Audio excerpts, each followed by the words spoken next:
안녕하세요. 르모성형외과 권영훈 원장입니다. 오늘은 안면거상 수술과 함께 이중턱 근육 묶기를 함께 추천드리는 케이스에 대해서 알아보고 동시에 했을 때 어떤 수술적 효과가 있는지에 대해서 설명드리는 시간을 가져보겠습니다.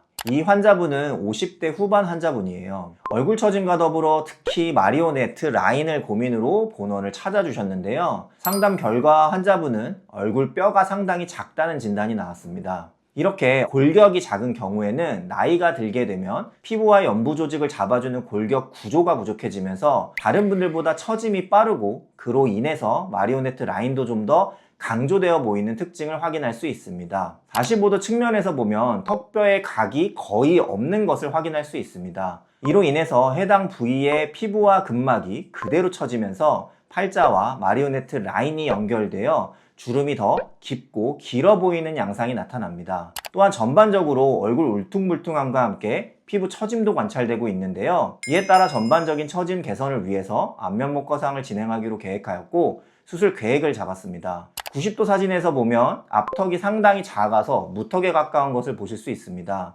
이로 인해서 앞턱 부위 역시 피부를 많이 잡아주지 못해서 턱 및 처짐이 심한 것을 알 수 있고요.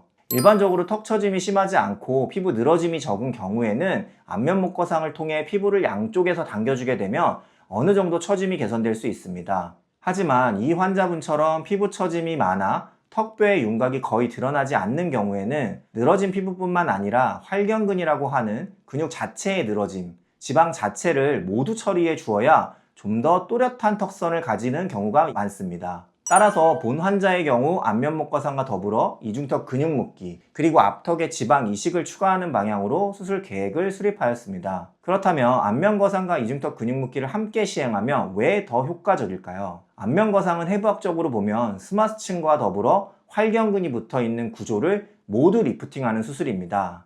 안면 쪽은 주로 스마스층을 그리고 목 부위는 활경근을 중심으로 리프팅이 이루어지며 남는 피부를 제거하여 전반적인 처짐을 개선하게 됩니다. 이 과정에서 처짐이 있는 활경근이 당겨지면서 목 부위의 처짐이 전반적으로 개선되는 효과를 기대할 수 있습니다. 또한 이중턱 근육 묶기는 앞쪽으로 갈라짐이 있어 처짐이 생기는 활경근을 타이트하게 묶어주는 수술인데요. 이 과정에서 활경근 주변의 지방뿐만 아니라 활경근 속에 있는 지방까지 모두 깨끗하게 제거를 해주어야 확실한 효과를 기대할 수 있습니다. 따라서 활경근을 안면목 거상의 귀 뒤쪽으로, 이중턱 근육 묶기는 턱 중간 방향으로 각각 앞과 뒤에서 모두 당겨주기 때문에 두 수술을 병행하면 전반적으로 처짐 개선 효과를 더욱 극대화할 수 있습니다. 다음은 수술 후 모습입니다. 정면에서 보았을 때 팔자와 연결이 되었던 마리오네트 라인이 많이 줄어들게 되면서 길어 보였던 팔자가 많이 옅어져 보이는 변화를 확인할 수 있습니다. 또한 울퉁불퉁했던 얼굴 윤곽도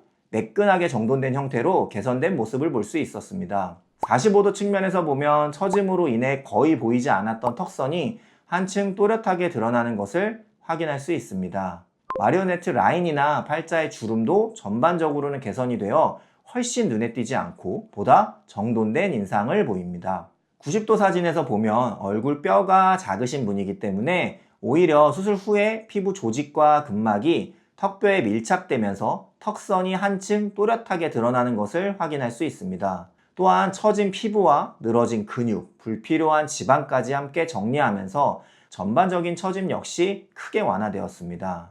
환자분 역시 잃어버렸던 턱선을 되찾은 것에 대해 높은 만족도를 보이셨습니다. 이처럼 안면 거상만으로는 어느 정도 목 늘어짐이 호전되기는 하지만 피부가 턱 라인에 밀착하는 데에까지는 한계가 있기 때문에 개인의 목 상태와 피부 늘어짐을 확인한 후 필요한 수술을 진행하는 것이 효과적인 결과를 만드는 데 도움이 됩니다. 가끔 안면 거상을 하면 팔자 부분이 완전히 없어진다고 생각하는 분들이 있는데요. 물론 처짐으로 인해 생긴 팔자 주름은 호전이 되고 개선이 되기는 하지만 완전히 없어지지는 않습니다. 팔자나 워낙 깊고 심한 경우에는 지방이식이나 필러로 어느 정도 보완을 하기는 하지만 팔자 주름은 표정을 지을 때 생기는 근육으로 100% 없애는 건 불가능하고 오히려 완전히 사라질 경우에는 부자연스러워 보일 수 있습니다.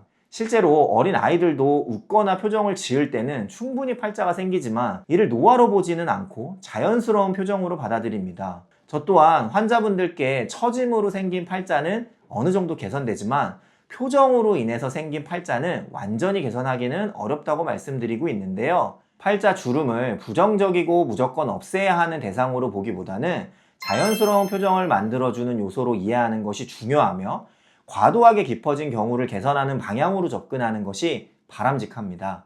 오늘은 안면거상과 함께 이중턱 근육 묶기를 함께 진행하는 케이스에 대해서 알아봤는데요. 안면거상을 고민하는 분들에게도 도움이 되었으면 좋겠습니다.